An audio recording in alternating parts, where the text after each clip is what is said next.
গণতন্ত্রের জন্য আমরা সংগ্রাম করেছিলাম, কি গণতন্ত্র আমরা দেখতে পাচ্ছি? পত্রিকা খুললে, টেলিভিশন খুললে দেখবেন যে ঐক্যমতের সংস্কার। আমাদেরকে বলা হয়েছিল সব রাজনৈতিক দল যেসব বিষয়ে একমত হবে সেগুলোই নিয়ে গঠিত হবে জুলাই সনদ। সেটাই পরবর্তীকালে নির্বাচিত প্রতিনিধিরা সংসদে অনুমোদন করবে। এখন কেন আবার নোট অফ ডিসেন্টকে অন্তর্ভুক্ত করা হলো এবং সেই নোট অফ ডিসেন্টকেও বাদ দিয়ে দেওয়া হচ্ছে চূড়ান্ত ঘোষণার মধ্যে? আমরা তো ডিসেন্ট দেখতে চাই না।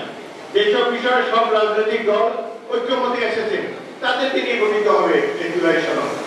কিন্তু এই দেশে কিছু আতেল আছে যারা মুক্তিযুদ্ধের সময় কোনো অংশগ্রহণ তাদের ছিল না।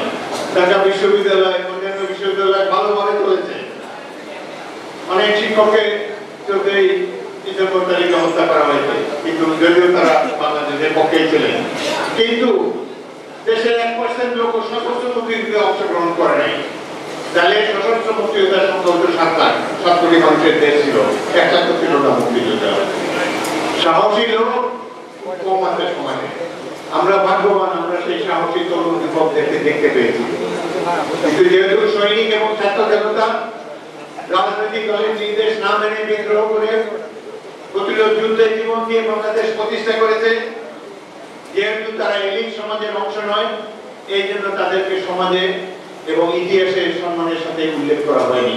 এটি অত্যন্ত দুঃখজনক। কথাবার্তা হচ্ছেন, আমি একজন ক্ষুদ্র রাজনৈতিক নেতা হিসেবে মনে করি, কর্মী হিসেবে মনে করি, জুলাই সনদ দেশের জনগণের প্রয়োজন নেই। জুলাই সনদ হয়তো কিছু কিছু ব্যক্তি যারা এখানে উপদেষ্টা হয়েছেন, যারা ভবিষ্যতে বাংলাদেশে বসবাস করতে গেলে অনেক প্রশ্নের সম্মুখীন হবেন, তাদের জন্য হয়তো এই জুলাই সনদের প্রয়োজন আছে। বাংলাদেশের প্রয়োজন একটি নির্বাচন যেখানে সুষ্ঠু হবে এবং যেখানে একটা জনগণ একটি প্রতিনিধিদের নির্বাচিত করতে পারবে। আমরা আশা করব আগামীতে একটি জাতীয় সংসদ নির্বাচন সুষ্ঠুভাবে সম্পাদিত হবে। এই নির্বাচনে যারা বিজয়ী হবেন, জনগণের প্রতিনিধি হবেন, তারাই জুলাই সনদকে সমর্থন করবেন।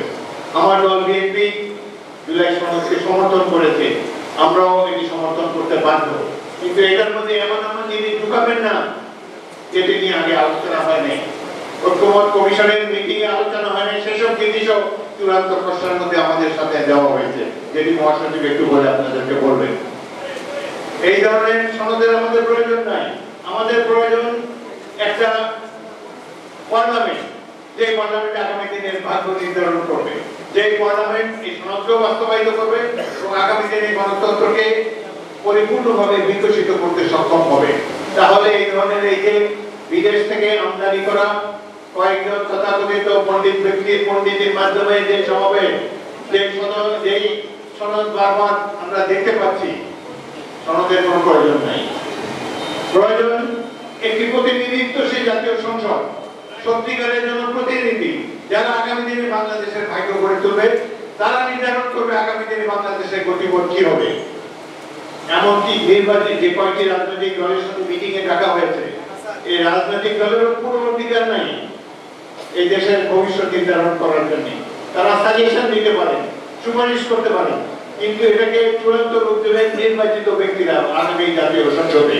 এটা আমাদেরকে উপলব্ধি করতে হবে।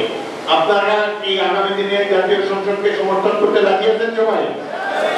আমরা একটা ভালো নির্বাচন দেখতে চাই, যে নির্বাচনে জনগণের প্রতি এটা বিজয়ী হবে। এই যে পিয়ার নিয়ে কথা হচ্ছে, দেশের জনগণকে জিজ্ঞেস করুন, কেউ পিয়ার চিনেও না, পিয়ার কেউ চায়ও না।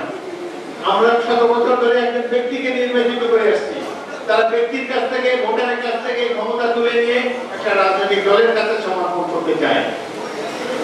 তাহলে জনগণকে কি ক্ষমতাহীন, তাদেরকে আরো ক্ষমতাহীন করতে হচ্ছে।